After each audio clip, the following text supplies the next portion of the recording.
All right, buddy, we're live. All How are you, right, mate? good, bro. Straight into it, man. You are one of the most recognized, well-respected brands in Australian detailing that I know of. And I'm not just saying that because I'm your friend, but this is actually the truth. That's But nice to say, bro. I you've, appreciate that. thank you, no worries, no worries. But you've deliberately, I suppose, decided to not scale your operation. Now, you see all these online business gurus going on about, yeah, you got to scale. And I'm sure you get all the phone calls from marketing people all the time wanting to scale. But I've seen your bank account, and you are one of the few people in this industry that I know who makes serious money. Yeah. So, how and why is that? Well, I've always been an advocate of keep it lean, but keep it mean. By that I mean do the most you can with the most limited amount of resources. Because I find that during a scale up, you're going to need to invest in a lot of resources to get there. Correct? And that's just the nature of the beast. You will have to do that. You can't get any larger without having a bigger premises, more overheads, more staffing, and more headaches. I've never been a fan of headaches. Yeah, no one is. Right? Who wants headaches? Well, I'm the opposite there, Elias, because I feel with me in my life, I need that stress or the headache to give me something to solve. Yeah, but And which is hence this, why this is called ADHD. Right? So that's that aspect of it we yeah, covered. So, but have I looked at scaling it? Yes. Can I get SOPs in place and so forth, get it running a little bit differently? Yes, I can. But to be honest with you, I think it's purely out of a little bit of fear of letting go a little bit of the quality control and, something like that. And when you've nurtured something like a business over a decade, it's your little baby, right? Like you've got the same thing. yeah, OCD is your baby. It started off from an embryonic stage. I remember you working out of the garage, bro. yeah, Like, yeah, we've got history. We go back to Opticoat days. You were still studying medicine there and chemistry, I believe, as yeah, well. yeah, So from those stages, you've also come a long way as well. And you've experienced growth, yeah, right? yeah. But you might agree, you might be able to look back at some times where your bank account might have even been a little healthier than what it is now. Mate, 100%. I remember when I was just a one-man operation, maybe two-man operation with my first shop, I think I had more money back then than I do now. Right. Like, if I wanted to buy a set of wheels for 4 or 5 grand, Yeah. a set of coilovers, something for my car, I didn't have to think about it. Yeah. I could just do it. Like, oh yeah, cool. You got plenty of money. What you mean you actually think about it now? No, I have to plan it now. Let's say that. Yeah, so there's no thinking, it's just Yeah, just planning now. planning. Yeah. Yeah, but now it's like you think, oh, okay, I can pay that, I can buy this, but I've got the wages to pay. I've got the Yes. super is coming up, Yes. the bass is Yes. coming up. It's so much more expensive Yes. now. But I suppose for me, I need that kind of stress on my face, on my Yeah, head, yeah, look, fair to enough. to make me to motivate me almost. I enjoy the stress. I don't enjoy the stress, but I enjoy it when I look back on it. It's a love-hate thing, you say. Yeah, Yes. yeah, And look, I agree with you. And this whole thing of what you want to do is just like saying to someone which direction you want to go in life. It's a personal thing. I can't tell someone, look, you've got to scale your business, or you've got to stay working as a single man band show, or even working out of a van or whatever. That's a whole personal thing. yeah. It's an individual based thing. Some people do really well out of scaling really largely, Yeah. and they're able to deal with it accordingly and so forth. But don't forget, Saad, like I'm pushing mid-40s now as well. Oh, you look fantastic. Yeah, Maybe thanks, we'll bro. talk about that later, maybe. But like I keep all this in mind. Yeah. I'm a dad now. I've got Yeah. two beautiful children, a family life and so forth. So do I really want anything more than this? No. And I've drawn that line quite distinctly in my mind from a long time ago, and hence why I've been able to just develop what I have and to maximize what little I have. It's just like learning how to really stretch a dollar. Yeah, and that approach is so different to what you see being pushed on everyone these days. Everyone's like, "Oh, you got to grow, you got to scale." Do you get many phone calls from marketing experts? Yeah, yeah, all the time. you They're all do. these teenagers, and Yeah, on yeah, hustle. correct, That's correct. fine. I respect them. Correct, If yeah, they me call too. me, if they're bothered to call me, I said, Yes. "Look, man, I respect the hustle. Unfortunately, I'm not for you, but if I know anyone, I'll pass them your Yeah, way." yeah, yeah. And I went through a couple of them. I've Yeah, had some exactly. history You with did. them, You right? did. Yeah. And yes, they were great and so forth, and they can take the business to new directions, but they don't have exactly the same outlook on life and business as we do. Yep. That's based on experience. You can't buy that. You can't teach that. You can't put it in a manual. I mean, sure, you can advise and give people direction, but then it's the walk that's going to distinguish, you know, where you're going in life and as a business owner as well. But looking back at the growth that I've had probably over the past decade or so, I started out in a van. Yeah. I tested the waters, said, okay. So, okay, you might say that I did scale. I did scale. I scaled from a single man band show in a van to an operation of anywhere from about 4 to about 6 people at any given time, depending how busy we get. All right. So how many people you got working for you right now? We've got a team of 4 at the moment. Okay. It's been previously at about 6 to 8 as well, depending on That's how pretty busy. big. That's pretty big. Yeah, depending on how busy we've been and so forth. If I need an extra hand, I employ contractors. Yeah. That I find is a pinnacle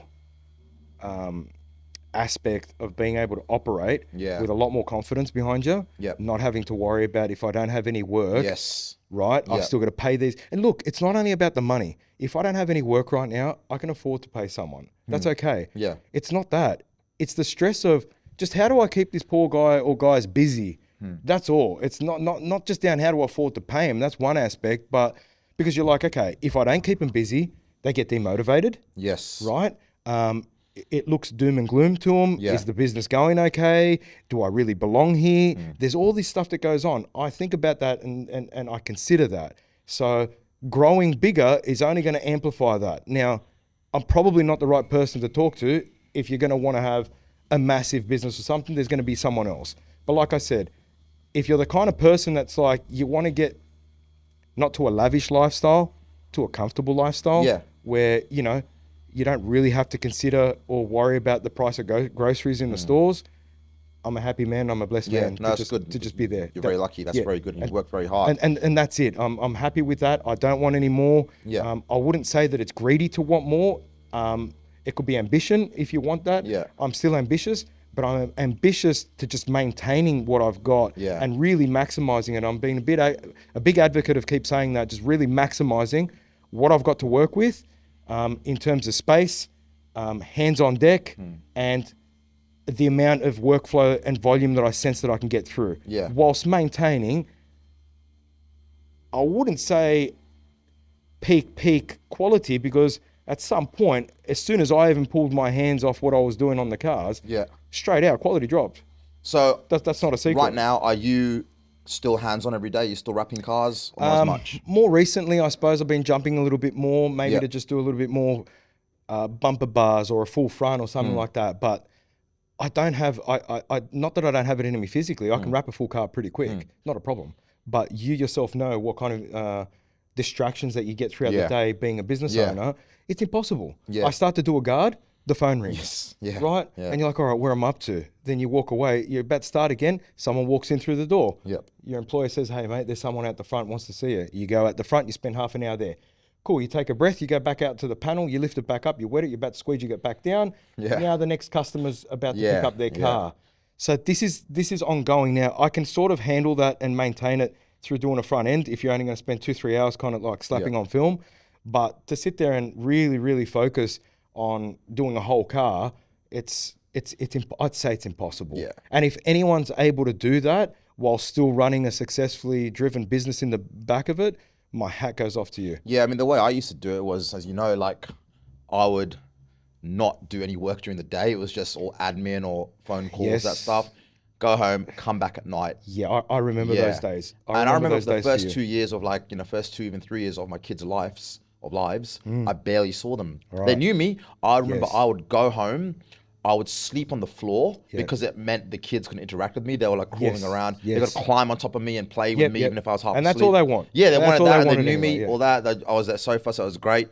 But I feel that you kind of have to do that. Like, I think it's really hard to be a PPF installer, be a detailer, work in any industry really without having the skills, because otherwise I feel that, and tell me if you found this as well, that if you have employees or contractors working for you wrapping cars, if they know you can't do the work yourselves, they're almost like holding a gun to your head. Of course they are. Yeah. Of course they are. Yeah. And that's the thing that they've never been able to, they've never been able to pull the wool over my eyes in terms of quality, fitment, defects, like any of that kind of management. No one's been able to come in through the door and convince me otherwise.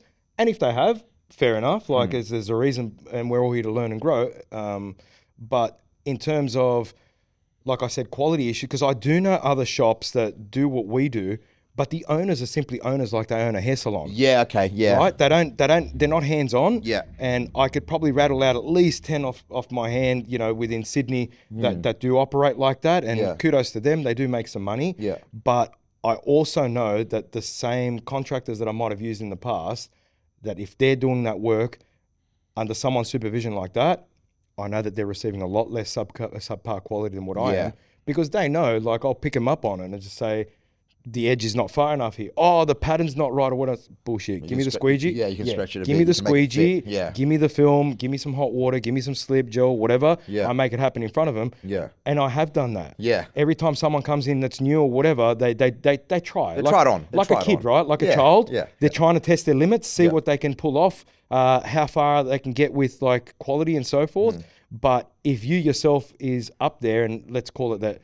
you're the head tech or you're the master installer, then everything just comes under you. Yeah. So once they know that, then it's quite clear. It's either we work to that quality and to those standards and those conditions, or it's a revolving door. Yeah. Yeah, you know where the door is. Thank you for coming. No hard feelings. Yeah. But so then that's why sometimes people, like, I remember at some point it might have leaked out. It's not leak. It's not a secret. And, Elias doesn't wrap his own cars or something like that. That was a leak, was it? Well, someone must have said something somewhere, and it was within the industry. Someone told me, and I'm like, dude, it doesn't matter whose hands I'm using as tools. It's my eyes, my quality control, and my standards that are being applied to every single vehicle. Yeah. Now, sure, maybe there's something that you might be able to do at a slight iota better than them, but like we said, part of the scale up, as small as it was what I did from a single man band show to that, is that you are going to lose some of that aspect. Yeah. You're not going to be able to have your finger on the dial all the time like you used to, but something's got to give, right? Because if you did want to reach, like I said, that more comfortable lifestyle, again, I'm not talking about lavish or driving Ferraris or anything like that. I definitely don't think that this industry, for the most part, is geared for that. Like, don't think that you're going to get into this and aspire to some point you're going to be driving a supercar. I mean, mate, you got a G80 M3. So okay, but it ain't it ain't a supercar as well, by the same token. And I'm not saying someone hasn't achieved that status within our industry. They probably have, and I know that they have. There's a few that we know in Queensland and so forth that have achieved that. Again, good on them. That's awesome. Everyone should solid aspire effort. to that, That's very respectable. But don't go into this thinking that that's what you're going to get out of it. Yeah. Because I think that you're going to get pretty disheartened very quickly and shortly find out that at the start, I'd probably only aim to just making a wage. Yeah. Whenever I've gone out into business for myself, and I've been doing business since I've probably been about 18 in general. I've been in and out of jobs and I've done a lot in my time. But ultimately, every time I've approached a business, if it's something new and embryonic, I've been on the mind frame, like, okay, where I'm at the moment, $1,500 a week with this guy or whatever, cool. If I can leave that position and then generate $1,500 a week on my own as a profit, irrespective of how much work it took to get there and something, if it's at its embryonic stages, that's great. Because it's your own thing now. You're not answering to anyone, and you've got the ambition and the capacity and the possibility to take it beyond that. And that I did. But most importantly was at the start, okay, what do you need? The reason I'm saying this, because I noticed that during COVID, and you did as well, you're right, everyone grabbed a bucket, a pressure washer and a polisher. Great, I'm going to go become a detailer. And what did they do straight away? Everywhere they're going, or they wanted to help someone out another shop, how much do you want? Oh, $500 a day. It's like, mate, you're not a bricklayer. You're not a chippy. You're not the skilled. You're not a skilled tradesperson. This isn't a trade. No. Let's just get this out there. It's not a trade. None of us are qualified to doing any of this. We're not. Oh, come on, Elias. We're not. You're making me feel bad. No, but hey. But yeah, no, you're right. You're right. Exactly. I think we But all do you think need. it should be though? I think PPF. You can't. Why? Because it'll never be regulated, because it's got nothing to do with anything safety related to vehicles. Yeah. The only thing that's ever got to do with regulation, every industry is usually regulated, always comes down to the government have some sort of their hand on top of control in terms of safety. Okay. That's why I say it's regulated. It's safety regulations mainly. Yeah. You're an electrician. Cool. You need the knowledge, but it's not because of the knowledge that you're getting a regulatory industry. It's because it's dangerous to do what you do. Okay. You're a mechanic. Why? Because it's dangerous if you don't do up a hose or something like that on someone's brakes. Yeah. He's going to end up in a wall and dead, so forth. Don't do up someone's wheels accordingly, torque specs, stuff like that. Yeah. It's always got to do with safety. Now tell me this. What do we do apart from take wheels on and off, which mind you, shouldn't really be done unless you're qualified. Is that a thing though? Of course it is. Yeah? Of course it is. Okay, I don't know if that. you're not qualified Yeah. and you're removing someone's wheel, Yeah. you're the last person to touch it. Yeah. Now, think about the repercussions here of what can happen. Now, I've never been one to sell a lot of wheel off packages, and I'm qualified. I'm a qualified auto electrician. Yeah. I can pull apart your car technically, because maybe not qualified mechanic, but yes, I also done recognition prior learning for mechanics, but that was later. But first and foremost, I'm an auto electrician by trade. That still allows me to be able to pull apart the car, even to do with wheels. Why? I can handle ABS sensors, and there's a whole bunch of wiring everywhere. I can go anywhere on the vehicle, pull it apart, and I know how to. We've been taught about torques, how to crisscross patterns and so forth on the wheels. All that got taught. We've done the first 2 years with the mechanics as an apprenticeship. So auto electrical, the first 2 years, you do shared with the mechanics. We're learning the same thing. And then when they veer off and start talking about gears and gearboxes and so forth and welding, we're doing soldering and semiconductors and that aspect of the industry. But at the start, we're doing basic mechanics because an auto electrician has to know how a 4-stroke motor works. Of course, yeah. Suck, squeeze, bang, blow. Yeah, How does timing relate to it? How do the cam gears work and the crankshaft in relation to why is there a crankshaft sensor on it and a camshaft sensor on it? How does it fire the injectors and the sparks accordingly? So yes, I'm qualified to pull a wheel on and off.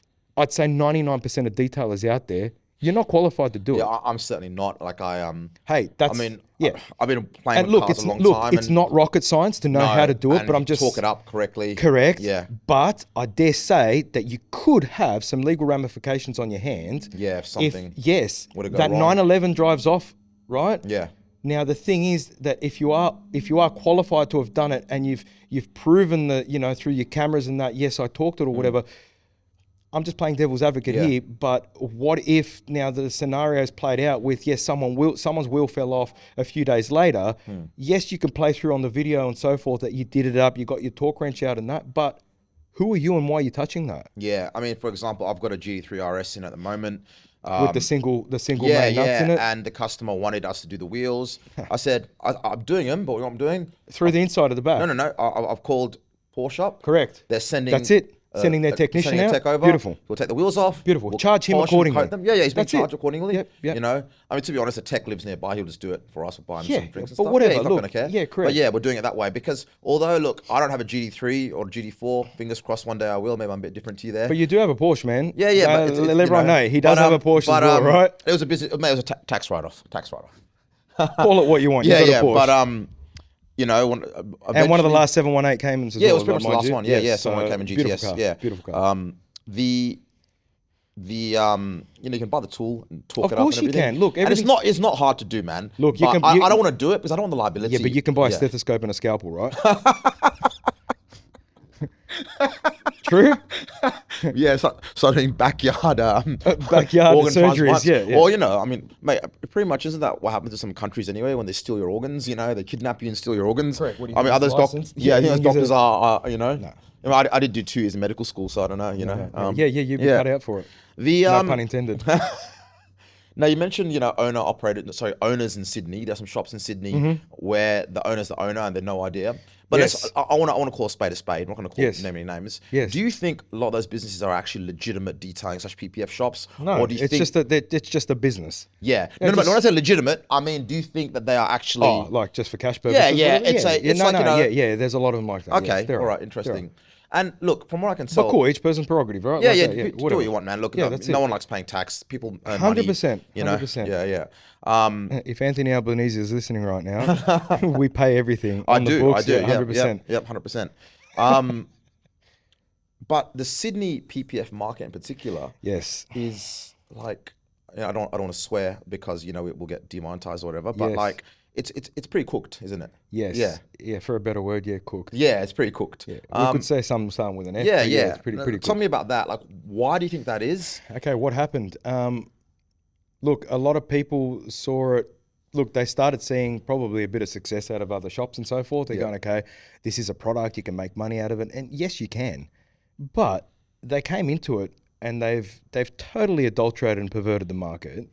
They're the base, like, I got a feeling that for the, and this is just my thought on it, just some feedback that I get from interacting with customers, making inquiries and that.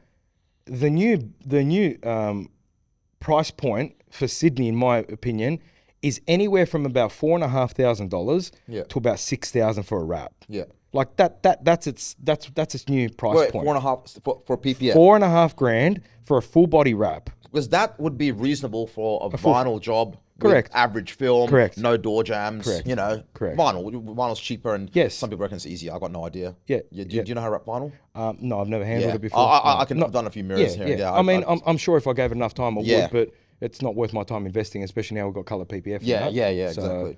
But yeah, a lot of these businesses have started up during COVID, like we were saying, and they saw an apparent gap in the market, which there would have been. There wasn't as many shops at the time doing it. Yeah. But all it's done now is it's just totally adulterated the market.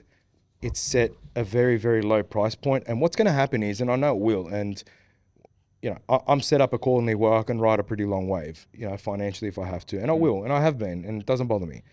But a lot of what they're doing and how they're operating is not sustainable long term.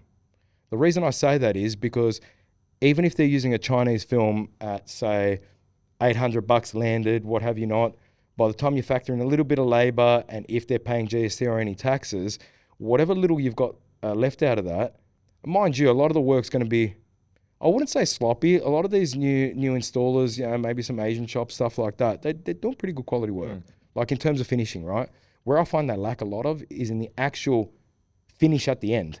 The Yeah. heat seal, Yes. right? Yeah. Spotting defects, going and doing a little bit of correction, stuff like that. It's like they slap it on, it looks okay, and then it just lifts up in the future. Now, look, all PPF's going to lift out the door, right, to some extent. But I'm finding that it's really, really quickly finished. And why? Because it has to be. You're charging Yeah. the guy $4,500 for a full wrap. What do you think you're going to get? Yeah, I was at the XPEL dealer conference earlier this year, and Chris West. I don't know if you know Chris West. Yeah, I but remember Everyone Chris knows him. West, He's famous on Instagram. Check out his Instagram. He's a really he heads up XPEL China now, but before that he was basically a trainer for XPEL. And I was just talking to him about like standards and you know, expectations. This, that. What are your expectations? And I showed him a customer that complained about something, and what he said to me was, 99% of issues that you encounter in PPF are all due to the lack of finishing.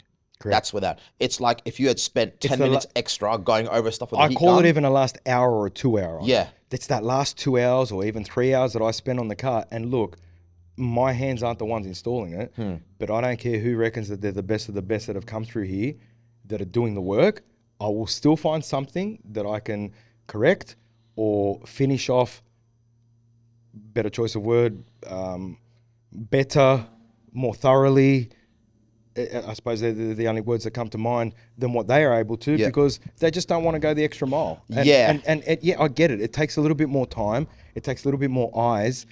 And I generally find we're good at that because we're detailers, Yes. right? And then here's the difference between a vinyl wrap shop and a detailer that's been doing this now for close to a decade is, yes, the vinyl wrap shop will get it on looking pretty good, but that last 2 hours on there, which really dictates the whole finish on the car and how it's going to sit down moving forward, they lack that because they can't be bothered to, because it does take a little bit more effort at the end. Like I could sit there on a car with a syringe and a knife and a little squeegee and a heat gun and a blowtorch. I could spend a whole week on it if I wanted to. Yeah. Yeah. Right? But it's got to be commercially viable. Yeah. Right? I get that. But I could if I wanted to, and I had this, and I do like that sometimes. Just sit the car in there, and as I'm doing whatever I do, I keep walking around it, looking at it as I go past. Yeah. Different lighting, different angles. Yeah, you There's catch things at different angles. Yes, there's Yep. a bubble there, or Yeah. where did that hair come from now? And guess what? You're the business owner. You're not going to say just send that hair out of there. No. Now, whether that installer or your worker, the contractor, whatever it was, guess what? He's going to look at it and he's going to go, well, if Saad or Elias doesn't see it, Yeah. just leave it. That's my problem with contractors, actually. I feel every time we've had contractors, they never actually finish the job, so to speak. Yeah. They just want to get it done and get it correct, paid. 'cause they're getting and, paid, yeah, fixed you know, rate. it's like we had a joke that we had a contractor who works for us now and again, and he's a really good installer, and he's bloody fast. Yeah. But like, Yeah, he's fast for a reason, though. yeah. Yeah. And we made it. One of the guys came up with a joke that this guy, he's so fast at installing PPF that the edges don't have time to lift by the time he's gone. You know, you come back 2 days later and some edges have lifted up. Yeah, of but course, yeah. He's done it and it's so quick. You know, he'll do a whole car in like a day. Look. No matter what car it is, it's ridiculous. And his work is good. He doesn't finish it. And I feel like, mate, if we're paying you, you need. That's why I said I had a guy wanted to do contracting for me. And I said, yeah, for sure. We'll pay you a month after the job is done. So you do the job, and you come Yeah, back. good like that No, flying. Yeah, good yeah. like that flying. these No, days, yeah, but the point I was trying to make with him, because no, he worked for me, Yeah. and then he wanted to come back as a contractor, Yeah. and he said he works as a contractor and he wants payment up front.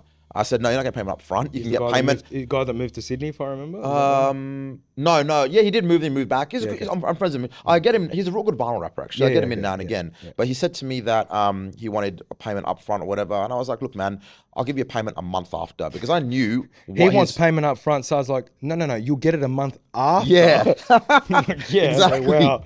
Well, the point. Not after the job, a month after. Yeah. No, the point was, I'll give you a payment when. How did you go with that? He said no, but I knew that. The point was that I said to him, look, you do the job, the customer takes the car.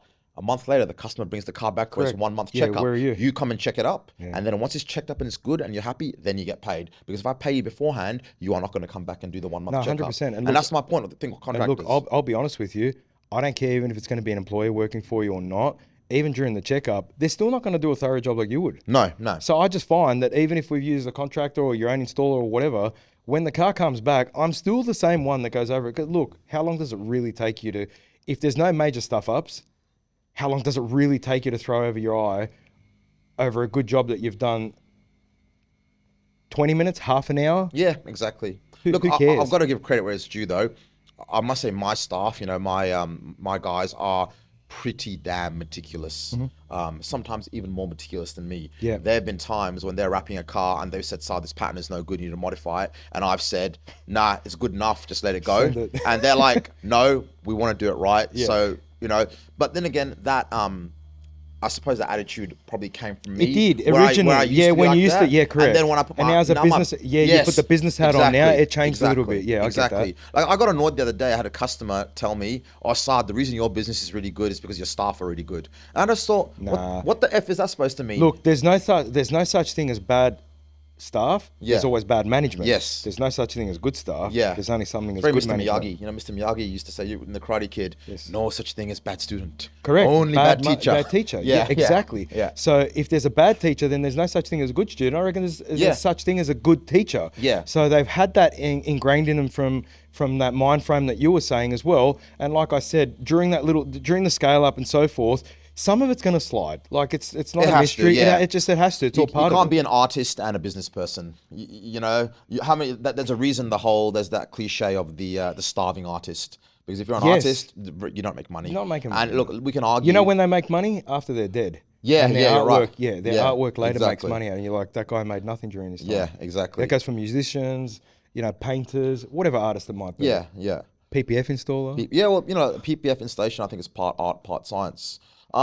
Do you mind if we talk about brands of PPF and stuff like that? Or, Yeah, of course. Yeah. Yeah, So let's look, I talk know, brands. I know that these days you're using what's your main brand of film you're using? I'm these using days? Suntech, and I'm also using Terminax film as well. That Terminax is UPPF, isn't it? Terminax is the old UPPF, correct? Yeah, and they've rebranded and they've got a colored PPF out. They've now don't got you? color PPF. Yeah. Yes, so I haven't done a lot with the color. Why haven't I done a lot with color? Yeah, good point. Good. You asked your answer. Mainly because I'm in it for the long run. And I consider things in my mind. I'm like, okay, this is like color PPF. It is at its embryonic stages still, right? Majority of it, I'd say 99% of it is coming out of China. Oh, mate, Yeah. I think 100% of it's coming out of China, to be honest, mate. Yeah. I said 99 in Yeah. case someone's going to be out there and Yeah. go, oh, there's this one company in It's America. probably a Korean film, like whatever. Steak, Yeah, that's okay, actually cool. made in Fair Korea, enough. whatever. Fair enough. That You know? does exist, right? But the majority of the films are coming out of China. I'm like, okay, forget now. You're going to put it on because everyone's like, oh, I used it. It's great. It's fantastic. Yeah, cool story. Everything works great at the start, right? Yeah. Now, what's it going to be like a year in, 2 years in, 3 years in? Yeah. What's the removal going to be like? Adhesive left behind? Not as much as a problem. Are you going to get any color that leaches into the finish, the paint Mate, finish? I saw that on Instagram. Do you see that? There I was, haven't seen it. This is just all I saw been one. hypothetical A in my guy mind. in America who's a PPF trainer, real well known. Eamon is his name. He used to work for a giant shop in America, and then there was some issues there, and he's opened another shop with the other business partner. But anyway, he on his Honda or some Jap car, he had Yes. the roof was wrapped in black PPF took it off a year, 2 years later. It goes yellow? The roof was all yellow. Yeah, look, Yeah. that is very common within the vinyl industry. Oh, as well. really? Yeah, that's Okay. a very common thing in the vinyl What industry. causes that? It's something to do with the adhesive, and from what I understand, it can come out with UV exposure. Okay. That it can get better, but imagine you've wrapped a white car, and yes, UV exposure might make it better. Is it going to, if the whole car goes yellow, is it going to consistently return back every single wear? Like, what are you going to do? Tell them to put it on a stand and face the sun, Yeah, or put yeah, UV yeah. lights? Like, come Yeah. on, like, we've got to consider these things as Yeah. as a respectable, honourable business Yeah. with ethics that you work towards, and I suppose that's an area that I'd like to touch upon. That I think in Sydney, I've pretty much got the highest reviews. Yeah, you do. You do. I've Yeah, pretty much yeah. got at least about 455 star Yeah, reviews. Now, yeah. that And they're all does- legitimate. They're not They're paid all for. legitimate. They're all None of- legitimate. I've checked them. Yeah. Look, I might say there's probably a handful of mates in there, right? Yeah, Let's just say there that. always is. Everyone- In the beginning, it was, hey, in the mate, leave me a beginning, everyone, review. hey, mate, leave You me a have review, to. yada You yada. have But to, then yeah. everyone finds it hard to believe, and they'll say, Elias, how did you get so many reviews? Did you buy them? Did you pay for them? I'm like, look, let's just play devil's advocate here and float a hypothetic. Yeah, okay, I paid for them. Where are all the negative reviews? Yeah. Yeah. Yeah. Where are they? Yeah. Yeah. And I tread very carefully in my business on how I interact with the customer to ensure that the boat doesn't get rocked in that department. Because if there's anything that I find that my business really flourishes on, it's going to be based on the back of the reviews. Yes. Now, if that's something so important to me in general, now what's a review? A review is a reflection of someone's experience, positive or negative, with that interaction with the business. Now, if it's all been positive, how do you upkeep that? Well, you upkeep it with the constant thought that goes through my head. If I put this film on a customer's car, what could possibly go wrong at the start? Yeah, okay. So it all goes on hunky-dory, edges are down nice, what have you not. I asked another installer this, so I've got another close mate, like yourself, we all speak to each other. Yeah. I saw that he'd done a Tesla Model 3 in a wrap, right? In one of the there's a new brand that's making a lot of noise out on there. I don't want to mention names. We don't have to, because I'm not saying positive or negative about it, Yeah. but we don't have to say names. But it's getting a lot of traction out there on the market. It is a Chinese film. It's getting pushed a lot. And I'm like, okay, I asked him, I said, how much warranty does it have? 10 years, he said. How? Okay. But okay, forget that. We do know that you can accelerate test stuff like that. Okay, but, yeah, you can. Yeah, but Yeah. for the most part, are they really doing that in China? Are they? We don't know. Yeah. That aside, I said, okay, cool. What's covered in the 10 years? What, yellowing? The film can't yellow. Delaminating, blistering? Okay, cool, maybe. But I'm like, okay, let's play out some possible situations here that it might occur. So you've got a color wrap. We all know colors can fade, Yes. including the car's paint. Yeah. But that's not on you. That's on the manufacturer and between the customer and the manufacturer. What is on you is that product that you sold him for $6 grand, $7 grand, $8 grand, $9 grand, $10 grand, whatever it might be, right? And you've told him he's got 10 years warranty on it. Now, it's some sort of a vibrant color. The car's been facing westward most of its life because of the way that it parks at home. The sun rises on the east, sets on the Yeah. west, it gets different exposure on different sides and so forth. Now, is it covered if it fades on one side? And then, okay, if it is, and they'll say we replace it, they're going to replace just that piece only. Yeah, you have that problem with vinyl, actually. Yeah, Correct. I've seen it. Yeah. Correct. Everything that you're going to pretty much have problematic with vinyl, you will have with these color PPF. Yeah. Okay. The difference is you're charging the customer twice to three times the amount, Yeah. and the fix up on your F ups Yeah. is going to be more costly Yes. down the track. Yeah. So, like I said, someone that's interested in this in the long run, you've got to consider this from the get go. You're going to go, okay, if I'm going to delve into this, I want to make sure that this has ticked all the right boxes. At the moment, these products haven't ticked the boxes for me. So I've been on the fence with it. At some point, I'm going to have to dive in because that's the way that the market's moving to and so forth. But I'm doing so cautiously. I'm dipping my foot in the water a little bit to just see what it's like. And like I said, okay, they're going to replace that panel with a given piece. 3 years later, it's a different batch. Yeah. Exactly. Yes. All right. Yes. Now you're going to go, oh, but that's what they cover. And it's going to go, yeah, man. But look, Now my guard looks like that and the rest of the car. Mate, I wish you just told me that from the beginning.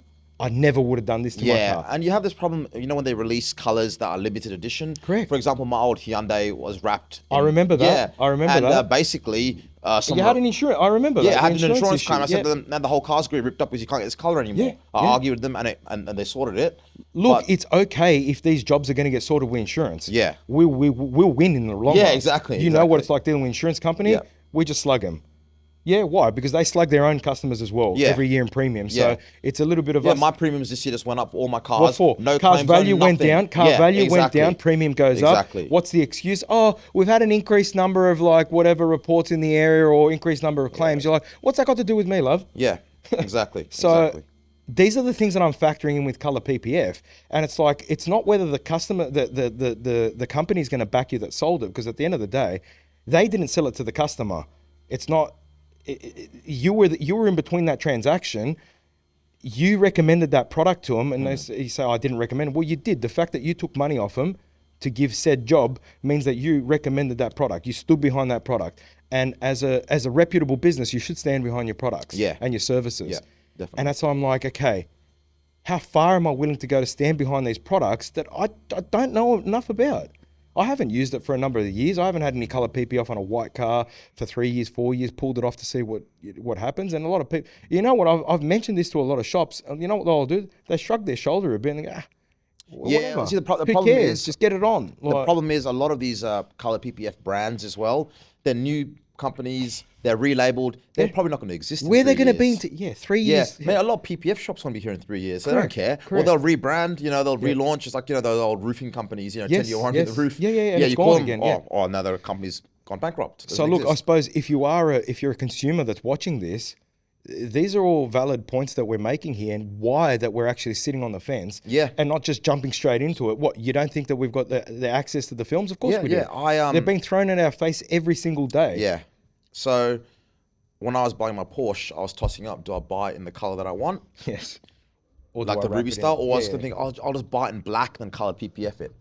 But I was really hesitant about the color PPF for that reason. Yeah. Like I've got a customer right now I'm talking with, and he's buying a new Cayenne, and he's tossing up which color. I said, look, man, buy the want. car in the color that you want. Only consider wrapping is if there's some crazy color you want that they don't make. Yes. And then buy a black one and wrap it. But I still say, look, it's not going to last 10 years. I just can't Nah. see it lasting 10 years. Even XPEL and stuff, for yeah, example. I told the like same. they XPEL are kind of like I trust what they say purely because like XPEL is a big publicly traded company. Yeah, The all right, reason still. they're a bit, people say, they're a bit late to the game with colored PPF. But you're correct. There's a reason why they're Yeah, late. exactly. There's a reason they're late. You know, I experimented with some black PPF on the roof of my car from some other brands, and yeah, they look great. But honestly, they water spot like nothing you've ever seen, and that's it. You can't fix it. It is what it is. It's gone. Yeah, It's it gone. will. You know. And yeah. yeah, but that's going to be synonymous with all films, I reckon. Yeah. That's just one of the downfalls of polyurethane and TPU films.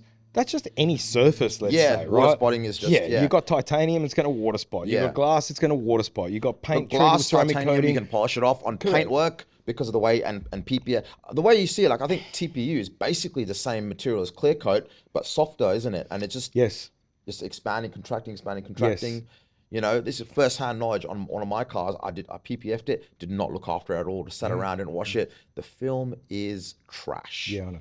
And it's got nothing to do with the brand of the film. There's 4 No, different brands it of film doesn't. there. Correct, It's yeah. just The maintenance. brand isn't that important. You know, Where the brand is important is in the support down Yeah. the track. That's where the brand Yeah. makes a difference. Actually, do you mind if we touch on that now a bit Mm-hmm. about the brand of film and what you recently changed and stuff like that? Yeah, so look, I was running XPEL for a while.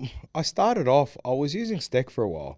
When you and I Before. started, we both were using Suntech. Correct. Yeah. Yeah, we first touched Suntech. Yeah.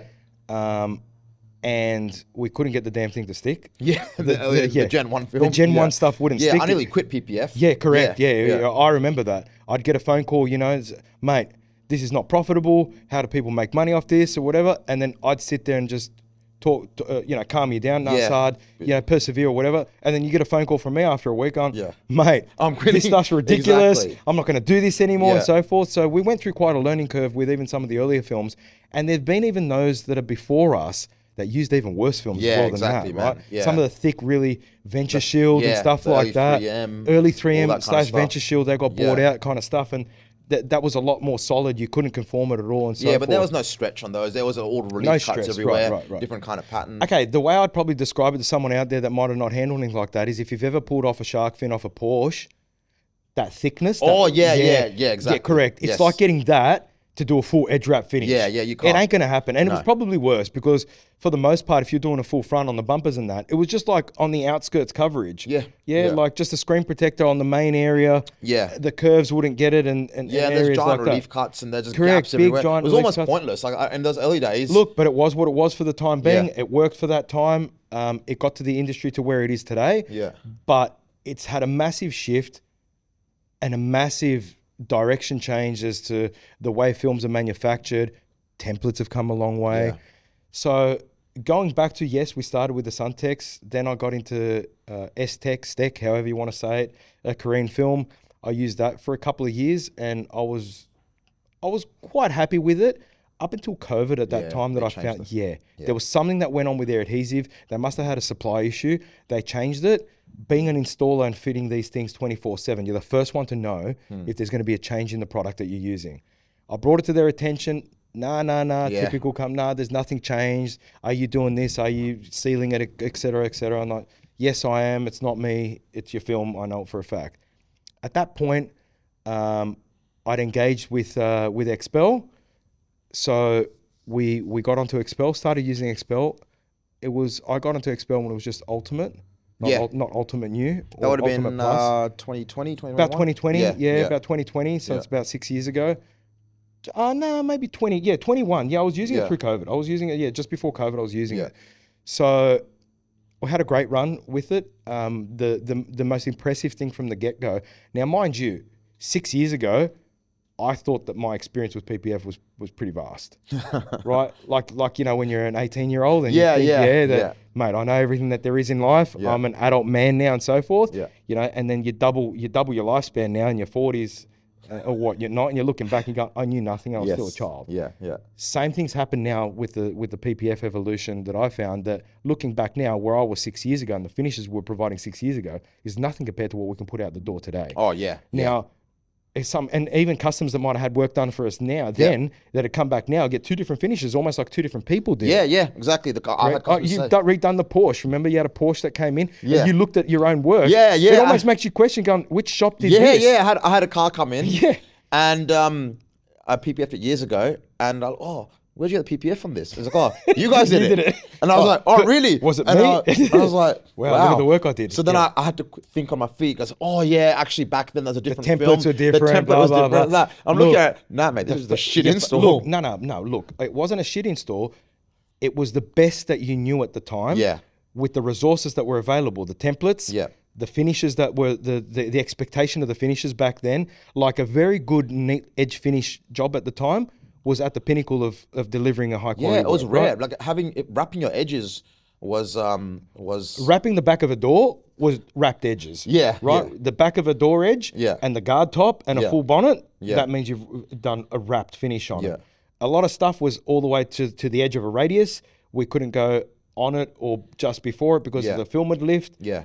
And it wasn't until we just started, and look, it wasn't until I just started experimenting a little bit more with XPEL's film because its adhesive was a lot better. And I was like, oh, look, hang on.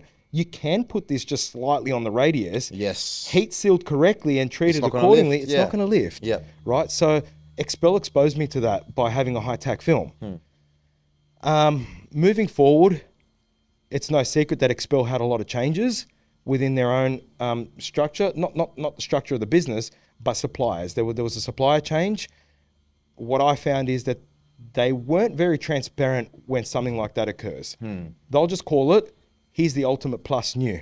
Yeah, okay. And they weren't telling you the Yes, changes it's in the new. film. Yeah, why is it new? Yeah. Yeah. And who's it new from? Yeah. It's a remodeling of the previous film, and whatever else, what feels different about it, you try to sell it as a benefit. So if their film's a little bit stretchier because of that manufacturer you went to, and that's how they make it, it's like, oh, this new version stretches better. It's slightly High release I think the Hi- liner yeah, was the more liner. release. Yeah, it's like bullshit, man. Yeah. It's only because that company that's what they produce and that's the product that you got in the Yeah. in the end. That yes, it means that the liner releases earlier and easier. But what about how it tore easier? Yeah, yeah, Yeah, yeah. we didn't say anything about that, did Remember, we? was it you found that issue when we were birthing Porsche doors? Yes. Yeah, Yes, yeah. it'd just tear. It would- And it's yeah. like, look, fair enough. Like we had to readjust to make that work. But yeah, straight out, the first difference that I saw is that using the same templates that we had saved in DAP, if we go to birth a GD3 door that we'd previously birthed with the old Ultimate, it'd tear. And I'd be like, but why? They'd say it's a loft issue. Yeah. Right? Those that are in the industry that might have interacted with Tim Allison would know exactly what a Yeah, what loft, issue is. Yes. yeah. And it's like, yeah, look, I wouldn't. It was definitely not a loft issue. It was film related because, out of desperity at the time, not knowing what it was, I grabbed another brand of film to see what the issue was on a smaller scale. You know, like Yeah. we just cut the mirror, boom, it Yeah, slots straight yeah, over. I'm yeah. like, okay, there's been a change in the film. Right. I remember I was doing a GD4 RS and I had to birth the door 4 freaking times because it kept Mate, on I've gone through tearing. 4 to 6 panels as Yeah. well. Yes. And I just go bang, get upstairs and cut Yeah. again, cut again. Luckily, that doesn't happen anymore with XPEL. You know, I'm still using XPEL. But it's You not know- that. You also adjusted and modified the cutout, remember? Yeah, yeah, we did. We changed it a Right? bit. So you yeah. made it a little bit larger, so it was a little bit more forgiving. Yeah. But look, coming back to my point, the whole XPEL thing was that there was, and look, they tried to keep it under wraps for a bit, but it wasn't for long until, you know, the American pages and so forth. A lot of people started to vent on it. It's like, there's been a manufacturer swap here, Yeah, right? 100%. And it's okay. It happens. Yeah, it's business. It happens. But It's you should business. be transparent. Just be transparent Yeah, about it. yeah.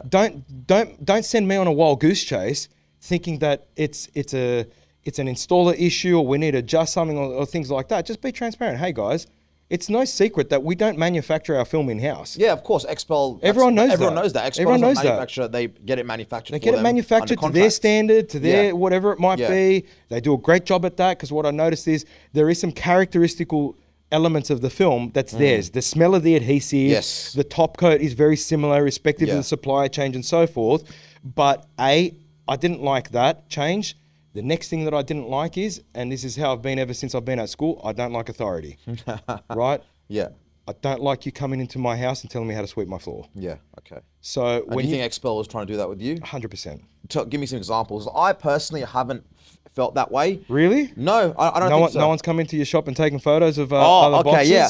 That person though, Yes. no longer works for the company. Doesn't matter. So he, but what did we say? There's no such thing as a bad staff. There's bad management. yeah, right? true. So that But I trickles think down that from person somewhere. did take things upon themselves. He to do may that. have. He may have. Yeah, But and he was getting too big for his boots, and he's no longer with the company. I get that. But it's also no secret in the industry, not in Australia, internationally, Yeah, that XPEL does have a very pushy kind of nature behind them. They do want you to stay exclusive. Yes, that is don't use true. this. Don't use this brand of film. Don't use this coating. They tried it with the coatings. Yeah. They saw it was too saturated here. It's not working. yeah. And in They America backed though, off. they've done that. And Of course they have. I think in Australia, the culture here It's a is very different culture. I think Aussies in general, we have that, authority. Yeah, I'm going to do what I want Yeah, in we my business. Don't yeah, tell me what don't to tell us do. I think, hell, Ned Kelly was the national rebel, hero of Australia, correct, which is for that reason. which we can talk about politics later and see where Australia's going. But we don't like being told what to do, and I think 100%. they tried that. You got to use our coatings. You're using They our did things, try that. and it didn't work.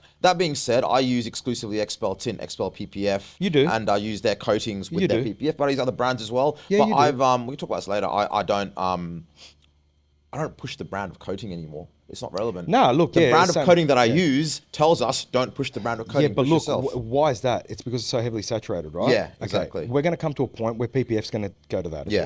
well. We're almost there. We are almost there. Yeah. We're almost there. Where a lot of people are like, oh, PPF. They'll start discussing the PPF, going into the prices, talk a little bit about finishes and so forth, and then at the end, by the way, what film do you use? Yeah. It's almost becoming secondary. Not for everyone, Yes. but I'd say for 50% for every Yeah. second caller, you could almost get to the point of that we're not really discussing just the installation and that. We're only touching upon the film's brand towards the end of the conversation, if at all. Yeah. Or just passing, what film is it? Oh, Suntech, or it's Terminax, or is it XPEL?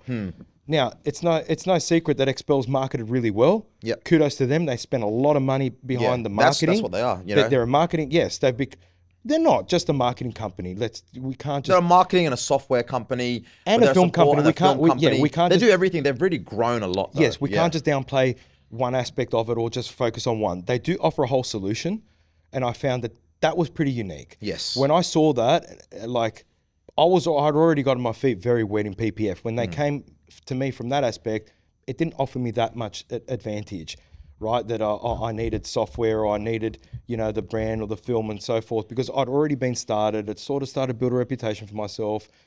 And yes, it did bring me more business because it had a lot more of a boutique finish, like a boutique Feel about nature it. Yeah, to it. yeah. Why? Not many people. There weren't many XPEL shops in Sydney at the time. There wasn't. No. Okay. Now what's happened in Sydney Who is was there back in the day when you started? There was Ryan. Mitch, There was Ryan ADS. There was Mitch. So let's Sydney Premium Detailing. Sydney Premium Australian Detailing, Australian Detailing Services, myself. Remotely, Sydney. That's probably all I could think of at that time. Yeah. So we done now. really. Now I don't even know who all the XPEL stores are in Sydney because there's so many. Correct. Yeah. Correct. And in my opinion, that hasn't done individual shops any favors. It's done XPEL a huge favor. Of course. Yeah, from a business perspective, Yeah. again, I take my hat off to you. Yeah. Would I been doing the same thing probably in the driving seat of you guys? Well, yeah, damn well. Yeah. Yeah, I'd do it. Why? Because we're all in business at some point to make money. Yeah. And yes, they're there to grow the market. Don't be fooled. They're not there to grow the market for you. They're there to grow the market for themselves. Yeah. You'll piggyback off that. Yeah. So I suppose if you can, like, I'm lucky. I've managed to position myself in a way with the brand that it's benefiting me. it is as well, but we've also touched upon the fact that there's not a lot of shops around your area, and you might, Yeah. and you reiterated to me, oh yeah, there's one 5 minutes, 20 minutes. Like, okay, cool. In Canberra, though, Canberra. Yeah. Okay, let's say 5 shops. Yeah, there's 5 shops in total, Canberra. Yeah, okay. There's And probably a few more, but I don't know I them. could probably name 5 shops within a 10-kilometer radius around Yeah, me. okay, yeah. Right? Yeah. That's within a 10-kilometer radius. Let's stretch that out to 30, 40 kilometers. Yeah. I don't know how many. Yeah. 50, 30, 40, 60, Yeah. 80, 100 shops. I don't know. Yeah. But we're talking about those double to triple digits without an issue. Yeah. Right? Now, when you've come into the market pretty hard, they got rid of car care products as a distributor. Yep. Because now, in my opinion, Mike behind car care products did a fantastic job. No, he did. He did. Right? Yeah, with yeah. what he did and how he got it to where it was. Yeah. And I felt that he got it to he done such a great job at it that it caught XPEL America's attention, and it's like, okay, this thing's got some future growth potential in it. We're going to come in now. I think, though. This is all speculation. Yeah, no. right? From what I heard, though, none of this, by Mike the way, did very well from that. Yes, it he wasn't. did. They didn't kick him out. They wrote him a nice check, and Mike was like, Whatever it might be. Thank you very much. Yeah, whatever it I'd do might the be. same with XPEL. You know, if XPEL came wanted to me to buy your shop, and I'll so be like, look, that's name fine. a number. Yeah, that's let's do fine. it. But I saw its shortcomings, what was going to come of it. I'm like, okay, they're going to come in fast and hard like they have in America. Yeah. And they did. Why? Because the models worked there. And for the most part, it started to work here. But you're mixing culture now, right? And I don't think it's going to work ongoingly. This is just my take on it. Yeah. Right? I'm not a professional analyst in the market or anything like that with what they're doing. So, for example, they started to put on a lot more shops. Yeah. Particularly one business that drives a lot of business through car dealerships. Yeah, I know who you're right? referring to. Yep. Yes. Yep. Okay, they do that work. Again, fantastic operator. Yeah. Yeah, great business head. Yeah. Makes ton of money. I bet. I'll put my hand on heart that he makes great money. Oh, 100%. Yeah, so He's got a great lot of business shops. model. Yeah, Yes, yeah. good on him. But what did that do to the rest of us? Because he was doing it at a price point that was here, right? They're not very far from us. Yeah. And XPEL created this picture in the consumer's mind that every XPEL dealer Yeah. is the same. They were trying to. I suppose some people may have thought that XPEL's like a franchise. Every yeah, XPEL well, whatever shop's it might like be. going to Everyone's KFC. XPEL trained, Yeah. right? Yeah. So then, if now the other XPEL shop, for example, if you're trying to sell a wrap at X amount, let's just use some rough figures. These aren't accurate by any way, but I'm just going to use some rough figures. If we were able to charge 8 to 10K before this explosion happened with XPEL, then a few, not only that particular shop came in, they're in the mid sixes. Yeah, that For a particular stealth for a shop- stealth finish with window tint, ceramic coating, wheel faces, you name it. I the whole had someone package. from Canberra Tell ask you me to that. match their price. right, okay. And I said, "There's no way." I even said to them, "I don't see how it's even possible for them to be doing this." And I said, "Look, If you're getting it that cheap, I said go to Sydney, Go get to Sydney, it done. do it. Yeah, but okay. There's no way. Yeah, but okay, that's fair enough. You're still miles and miles away. Yeah. You had your own demographic around to keep servicing. Yeah. Now, can you imagine me being a stone's throw away from these businesses? We had great traction on the market. XPEL had done a really good job at growing our business up until said point. Then this happens in the industry, and we're faced with phone calls, and now all of a sudden I'm pitching the product. Now, because XPEL came in and market in a way, now all of a sudden they're just pitching the product. You guys are just installers. Yeah, okay. You I almost see. lose your niche out there being the It removes the artistry from the yeah, equation. correct. It removes you. Yes. But then, to play devil's advocate here, then some people might argue that it's your fault, not theirs, because it's up to you to market your own self and explain. Who would tell you why. that? Oh, I don't know, like XPEL themselves? maybe. Of course they would. They would, but also course they like would. if you talk to some business gurus or whatever. No, they'll but you just know be what like, a business guru or an accountant would say? No, you've had that said to you before. Someone's looked through your books. Yeah. What's this product here? Why is it so expensive? Yeah, true. Yeah. Yeah. And why? And what's so special about it? Why can't you flick it out for another one? Yeah, true. Yeah. Right. I know. Yeah, So I know it's what like, you're saying. okay, their prices. Look, one thing that happened when they did come in, the price got a bit cheaper. That was great. That was first time Well, in history. was it? Yeah, but was it? I mean, they dropped. Yeah, but all of a sudden I'm looking at it and I'm like, I'd rather go back to the days of XPEL when there was only 3 of us here, and I'll pay $3,000 a roll for it. Yeah, okay. I Yeah, won't good pay point. 2,700 for it. Yeah. I'll pay $3,000 a roll for it Yeah. because we'd probably be at about sub 10K installs without blinking, and it'd be limited. There'd only be a handful of handful of dealers and so forth. Yeah. Now, I can understand if those said shops weren't able to service the demographic. We had no problem servicing the demographic. Essentially, in my mind, that's all that's happened as well is that you've just split up the amount of customers. You've given them more choice. Yeah, but I'd argue that the PPF pie has definitely grown. There's way more people It has. aware of it now. It like, has. I see it myself. I'm way busier now doing PPF than I used to be. I've got the problem now I've got is that I'm not doing enough ceramic coatings. I'm doing more PPF than ceramic coatings, and it's my ceramic coating guys a lot of the time don't have enough work to do. So I've, You know? I've switched it. Yeah. Yeah, I've switched it. Yeah. And ceramic coatings are more profitable. No.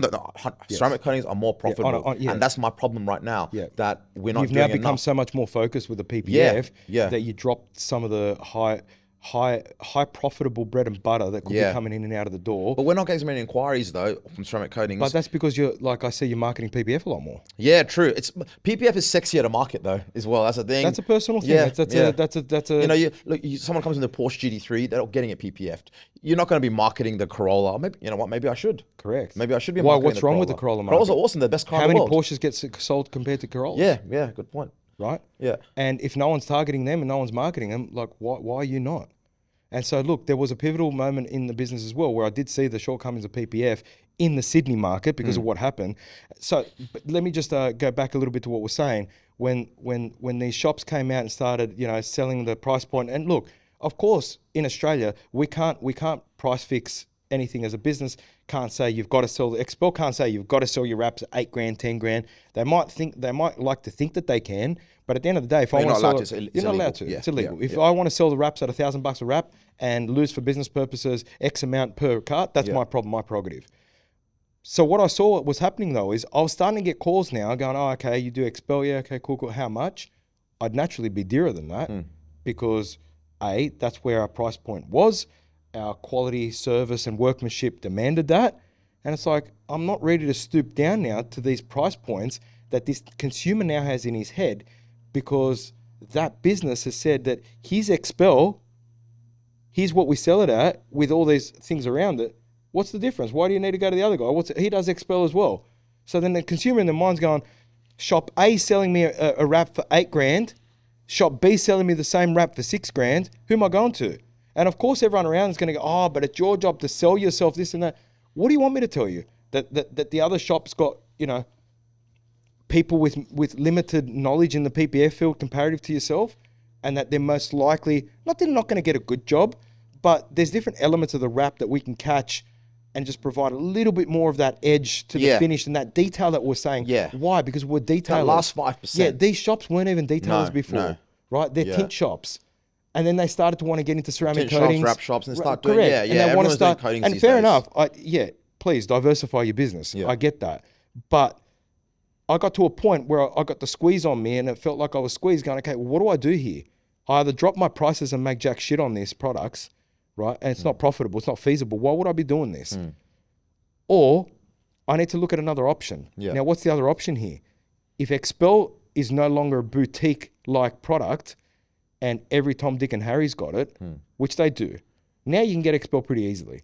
There used to be a point where they'd sit there and they'd canvass you and look at, you know, Yeah, when so me and you forth. both Yeah, got correct. it was quite, yeah. It was harder to Yeah, get, right? yeah. It's like, you know, who are you? What's your shop like? I know they like to think that that's how they do it still. But trust me, I've seen a lot of the quality of the shops that they're putting into the doors now. And it's just like a concrete box, no lighting. As long as you've got an XPEL banner in the back, they don't care. They're selling you're selling the product for them. Yeah. That's all they worry about. Like I said, great from a business perspective, but that didn't suit the direction that Detail Lab needed to go in. So what happened was, I remember at one point, the model that I'm explaining to you now was Suntech. Everyone was just using Suntech because it was easy to get. Yes. You didn't have to get any training, go anywhere.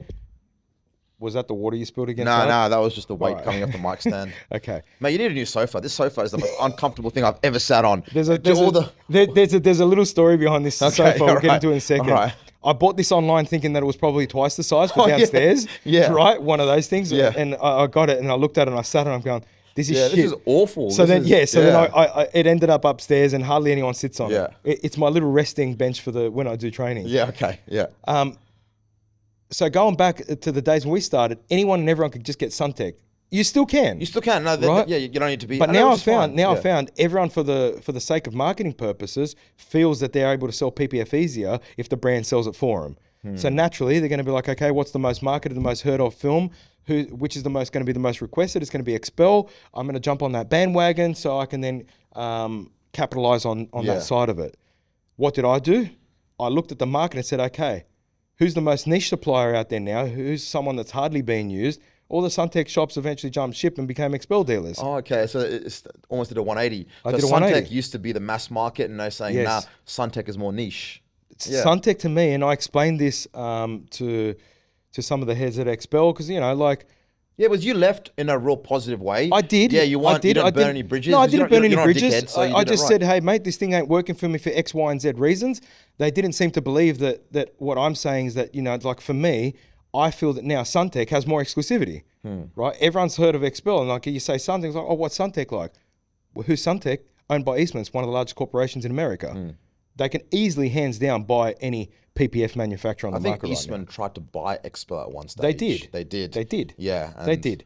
So that's the kind of capacity that Eastman's does have. That Yeah, even if they're they wanted huge. to now, Yeah. they could swallow They're a up chemical XPEL. company, yeah. They could. Now, why did I choose to use them? Well, I knew that their raws and their materials were always great. Yeah. They always had that. We had an adhesive issue though, back then. That was Gen 1. Right. So I think then, Gen 3, okay. Gen So 4. then I revisited. Actually, it goes back to just before I'd done the switch with XPEL. It probably went to maybe a year before I moved over to this shop. I tried Suntech Reaction on a customer's car. Yeah. That customer's car came in about a year and a half later or something like that. It was a Phantom Black Audi. The Phantom Black's got that midnight purple effect, right? It's black but purple in the right light. And I saw this car and it's an outside car with reaction. And I looked at this thing and I'm going, wow, this film's held up really good. Yeah, okay. The edges sat down Yeah. really well. Price point's great. Big company to back you. You don't have a lot of people to sit there and compete with all the time. Guess what it comes down to now? You selling yourself, Yeah. your brand, Yeah. your service, your quality, yada, yada. Here we are again. Back to where we were when we were doing the model with XPEL initially. Yeah. You're coming to me, not to the product. While some people might say, yeah, but I don't have that backing and so forth, it's like, that's fine. You do you. I'm not here to tell anyone to jump ship from any other product to another. And like I said, if anything, what XPEL does is very honorable. The way that they're able to take a business and say, okay, what do you know about PPF? Nothing? No worries. Let us hold your hand. Yeah. We're going to get you there. Yeah. Naturally, there's agenda in there. Of course, look, I keep no one reiterating, in the it's a world business does things without purely, yes. what's the word, altruistic. Everyone, Correct. you know, There's does something for themselves. Yeah. Yes, so I get that, but they do have a great model where they can take a shop that knows nothing, run you through some training, give you some support. There's a huge network there. I didn't need this though, Saad. No. I didn't need this. What Yeah. I needed is How much for PPF? Who are you? What's your experience? And then lastly, what film do you use? Not straight away, what film do you use? XPEL. Okay, cool. The guy automatically in his head's now got, oh, I've rang around half a dozen of you XPEL guys already. You guys are charging X amount. Why is this guy charging that much? Yeah. Like, how much selling of myself do you want me to do to that Yeah, point? exactly. It's either I really downplay that other business, which that's It's not me. It's not ethical. That's and not me. It's not you. It's not me. It's not Detail Lab You to can't sit say, there. oh yeah, XYZ is shit. I'm really good. You Correct. can't say That's that. no Yeah. way to sell yourself. I No. mean, I've done sales in the past, and I've always said you never downplay another business to make yourself look better. That's the worst thing you can do. Yeah. The best, most ethical way to deal with things is, I'm sure that they do a great job. I don't know about the product or their services. Here's what we offer, and where we differ, and where what we can offer you. But I found that really hard when XPEL seems to make the film and their brand the center. Yeah. Okay. I see what you're saying. Yeah, the core essence of the whole PPF experience. Yeah. You're taking away from the shop's capacity. That is now being shown even in America, where they're going directly into the dealers, and you know that there's been a little bit of uproar about Yeah, there it. has. Yeah. Okay. Yeah. People are a bit upset about that. And they tried it on here. Not tried it. They're doing it here. Okay. And it will happen here. Yeah. Yeah. Now, whether people are going to see that, want to do anything about it, care about it, whatever, like I said, it's each individual operator's problem. It's their prerogative. Yeah. But I'm very in tune with that kind of stuff. I see, I listen, I observe. And it's like, okay, where's this going, and where does Detail Lab sit in the bigger picture? And in the long run, I didn't see Detail Lab being here. Yeah. I saw XPEL being here without any investment in my business. Yeah. It's okay. like, dude, if you want to sit here and tell me what film to use on my car, what coatings I want to do, buy a share. Yeah. Yeah. Yeah. take some shares up Yeah. in Detail Lab. Yeah, And then yeah. by all means, then you can dictate to me what I can and can't do. Up until then, I'm not a Bridgestone tyre store. I'm ABC Tyres. Yeah. And if a customer comes in and wanting wind runs or linglongs, Yeah. You sell it to them. I'm not going to lose out on that Camry Yeah. because he can't afford Bridgestone tyres. Yeah. That's. I like that analogy. That's Okay. really good. That's And really, the really thing good. is that that's how they push, and that's the kind of model that they want. Kudos to them. That's the way that they've been running their models. They've made billions out of it. Who am I? Who's Detail Lab to tell them any different? Yeah. But from my perspective, my business is my business, and it's my little empire, and this is what I want for it and where I want to go with it. And you guys don't fit the picture anymore. Yeah. So when people ask me to do a comparison now between XPEL and Suntex or whatever, I tell them, look, you're comparing Waddle and Dulux out on the market, Yeah. right? Yeah. Who's the painter? Yes. Experience, Yes. knowledge, is he on time? Is he got due diligence? Is he insured and so forth? That's where you focus on. Yeah. Not, is the Waddle paint better than the Dulux paint? the same, yeah. They've all got problems. Yeah. Yeah, did I see a lot of defects in XPEL? My word, I did. Yeah. Have I also seen defects now with Suntech? Yes, I have. Yeah. Where It's have the I- nature. It's the nature. Where of have it. I seen the least amount of defects? Ceramic coatings? In Chinese films. Oh, okay. It's Go interesting. figure. Yeah. Well. Go figure. I mean, I had a customer come in the other day, or a potential customer, wasting my time. And now I'm not saying that there's no defects in the Chinese films. I Yeah. said, where have I seen the most minuscule amount of defects? It's been But in you this probably Chinese haven't film. used as much Chinese film yet. Oh, I've used quite a bit. You of have? it. Okay, all right, we've used quite a bit of interesting, it. yeah. Because like I said, the market in Sydney is starting to demand that. So I've got two price points. Yeah. You know, we've got our higher end there. We've got our lower end. I find some people might even start off with wanting what they perceive at the beginning the cheaper option, and by the time they commit, pay a deposit, and come into the door, they're like, oh, tell me a little bit more about your premium one. Yeah. And then bang, they come up. But how do you actually sell the difference? Because look, I had a customer come You in. know the all other it day. is? It's just got to do with the buyer confidence. Yeah, you know, so, but okay, let's be honest. Some of these Chinese films are bloody good. They're very I've good. run them on my car. They're very I'd good. happily run them on my car. The only Not a reason I problem at wouldn't all. sell them was because I don't know what's going to happen in 5 years if there's an issue. Yes, but I'm talking about Chinese films now here in Australia that are backed by reputable people. Yeah, okay, Like yes. Terminax. That's, Yeah, okay, yeah. on the back of Kieran and so forth. So anyone's in the industry. Well, Terminax UPPF, from what I've seen, is a fantastic film. So how do you justify the difference for Suntech? It's pretty simple. I just tell people, like, I call a spade a spade. That's been me. That's been Detail Lab for a long time. If you want something that has that reputation and the branding behind it and the national support or international support, and it makes you feel better saying that you put this brand on there, go for that. That's simply the truth. Yeah. What else can I say to them? Yeah, I mean, What? I have that issue as well. Like I had a customer ask me the other day, oh, so you use XPEL, don't you? I'm like, yeah, we use XPEL. We only use XPEL. Oh, how does it compare to Suntech on Steck? I just said to him, look, man, you can't buy a bad PPF these days. They're all pretty damn good. They're all good. I'm like, buy the installer, not the film. I said, you've come to my shop, you've seen our shop, you've seen how we've set it up. There's my car, there's a customer's car. Go and talk to the installers, have a look. If you like us, awesome. If not, anyway, then he decided he wanted $1,000 off, and he started trying to negotiate pricing with me. And I was like, look, mate, I got a bit blunt with him. I said, look, man, I'm not being rude. I'm not that place. Yeah. I said I'm to him, not that guy. I said to him, look, man, I'm not being rude, but there's a GT3 RS there. There's a Lambo something or other there. Yeah. I don't need a discount by $1,000. I don't need your work. Yes. And I hate saying that because like I'm blessed. I'm very lucky. No, but sometimes they need to be told that for the penny to drop. Yeah, I don't like being.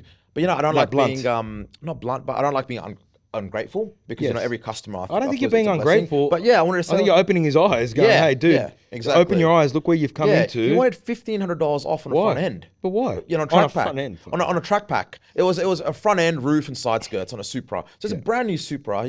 Just look, man, I'd love to do it for you that cheap. He said, "Oh, I know you can do it that cheap." I said, "No, I can't. What makes you think I can do it that cheap?" I said to him, "You know what? I'll do it for you in cheap Chinese film if you want. I'll do it that cheap." And he goes, "Oh no, I don't want that one. The XPEL." I'm like, "Well, then you got to pay for it." Yeah, well, look, some shops were doing exactly that, saying that they're putting on XPEL and putting on. There was a recent sort of something floating around about some shop in Victoria. They did that. That happens a lot. A little with counterfeit XPEL on. You're from China, you can buy counterfeit XPEL. Look, it's not counterfeit. That's that Lux film. That services the Chinese domestic market. No. There's literally as another you can buy film from China, and they'll write XPEL in the box. Anyone can look, exactly. If they can make Rolexes look pretty cool, like they can definitely make a box with some film in it looking convincing. Exactly. But like I said, in long-term vision for Detail Lab. And look, I said, this is just where we're at. Speaking of Porsches, that's one of my Porsche customers, but I'll call him back later. Didn't you put it on? I had it on Do Not Disturb. Or, Oh no, I had it on silent. Do Not Disturb. I don't know why he's calling me. He calls me. He's probably agonizing over why he purchased a manual car instead of. There's a really good customer of mine, and he'll know who it is. Clutch. My favorite customer. I love this guy. I remember I convinced him on his new GT3 Touring to get a manual, and I think he's having cold feet, but his car arrives in 2 weeks. But I said to him, look, man, you've got an RS, that's PDK. Why do you want to buy a G3 that's PDK as well? Why isn't it different? He goes, oh, the PDK is so good. I'm like, yeah, but PDK is pretty good. PDK is incredible. Yeah. But I said to him, look, man, manual is one of those things you have to work for it. It will reward you if you put the effort in. So anyway, I'll give him a call back, and I'm sure he'll be watching this podcast as well. Yeah, hopefully he will be. Yeah. So, yeah, look, that's the positioning that I had in the change, and I remember like when I transitioned away from it. Like you said, I did it pretty ethically, cleanly. Yeah, exactly. I waited until the rep came in. I didn't want to send any emails or not. Yeah. He came in. He saw that I was positioned with Suntech. He said, "Hey, what's going on here?" The penny dropped pretty quick, and he goes, "Look, you know what?" He goes, "Yeah, cool. I respect that. You're doing it for business purposes." I said, "Man, no hard feelings. Just pure business decision. Nothing to do with you guys, the way that you dealt with anything in that. As a matter of fact, we go out to these car meets and so forth. I can still hold my head up high, shake, Miles' hand and so forth. And now the XPEL crew now I think is really good. You got Miles, you got his brother Boyd, correct. You got and they do a great job. Nige, everyone is awesome. And look, Miles done a fantastic job at getting this thing off the ground to where it is today, right? You can't take that away from the guy. And all I like to say to people, if there's a transition or change something, it's like, it's a no for now.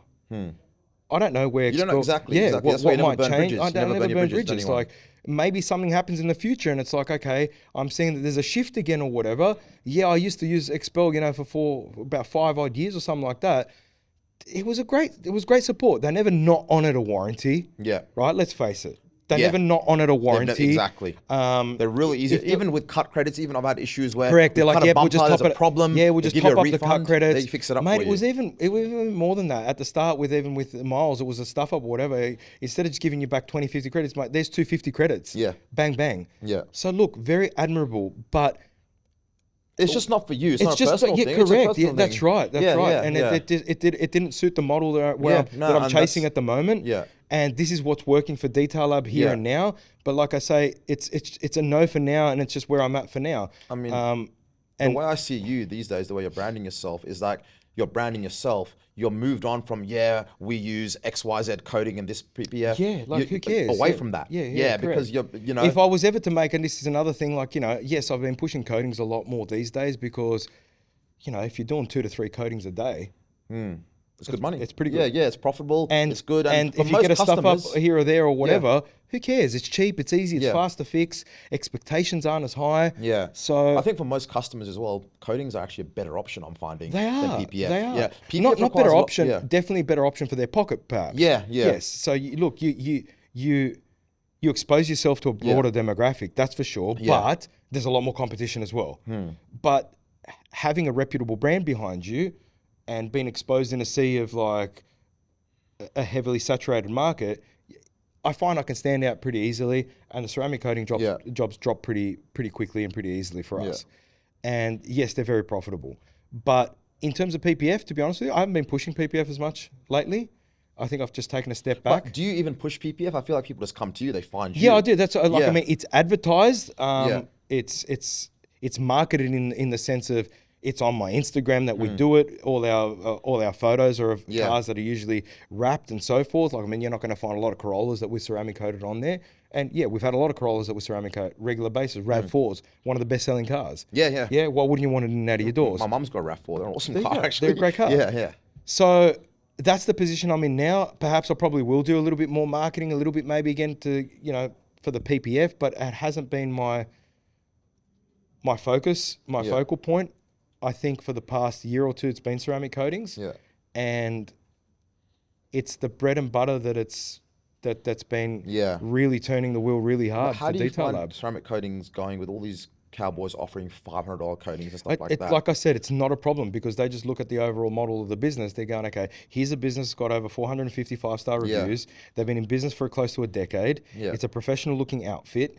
When I call, I get an answer. I get someone that sounds professional over the other end of the line. Yeah. When I make a booking, system send automated text. Yes. There's all that. They've got their own warranty cards. Yeah. There's advice behind it. There's aftercare products. Yeah. It's easy for me to stand out from the guy that works out of his garage. No offense. Yeah. No We all issues with started that. there. We all started there. And But when we started, ceramic coatings weren't even there called wasn't ceramic coatings. correct. Opticoat. It was called I want you to Opticoat my car. Yeah, not Opticoat ceramic wasn't coat my actually, car. they didn't advertise themselves as a ceramic coating. No. It was paint protection product. Yeah. And it got the term coined to it. I want you to Opticoat my car.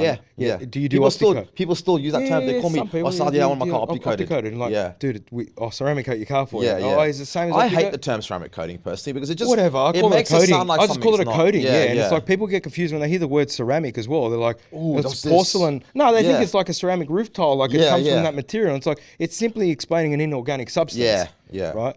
And look, hardness. yeah. Yeah. I was just yeah. about to say, do you think we've said enough on the PPF? Like, Yeah, I think so. Yeah, Actually, last I was looking at the time. We've been going for well over an hour. Wow. Yeah, man. And we've only just done We've only PPF. just. So I reckon we should do this again sometime. I'll come Yes. back again soon. And there's so much more because you touched on marketing. I Yes. want to talk about marketing. I want to talk Yes. about the gym. But I reckon we should probably call this now because Yes. I think we're almost an hour and a half Yeah, now. yeah, okay, And, let's call this the PPF journey or something like that, yeah. So this is part 1. So stay tuned for part 2. Yeah. Elias, thank you so much. Thank and you, I'll Saad. see Thank you you for in a having few me. weeks. And mind you, this is his first one under this under Yeah, this is the new the new podcast, Saad on podcast. Cars. So I'm really honoured to be Yeah, here with last my Saad. first guest. So and and he- he'll probably be an ongoing one because I've got a lot to learn. I can certainly learn a lot from Elias, and I'm sure all our listeners out there can learn a lot from him as well. And vice He's a versa. smooth operator. And vice versa. Yeah. Like you can't say that I've always been that person that always been the one saying things. I've called you plenty of times, said, Saad, what do you think about this? Yeah. Right? And so Yeah. I'm not that person. It's like, oh, I'm always the one dishing out information Yeah. or I know everything I as mean, per sometimes se. you've called me, asked me how to do something, and I've told you, and you don't And I believe still me. do it different. And you don't believe me. I'm like, Yeah. dude, press this button Just on the do it. pointer. Yeah. No, just do Yeah, it. yeah, you know. yeah. But Hey, look, I'll put that- that down to you being Greek. That I was going to say, Yeah, that's the stubborn Greek in thing. me, man. Yeah. So guys, thanks for watching. And yeah, stay tuned for the next one we've got coming. Thank you.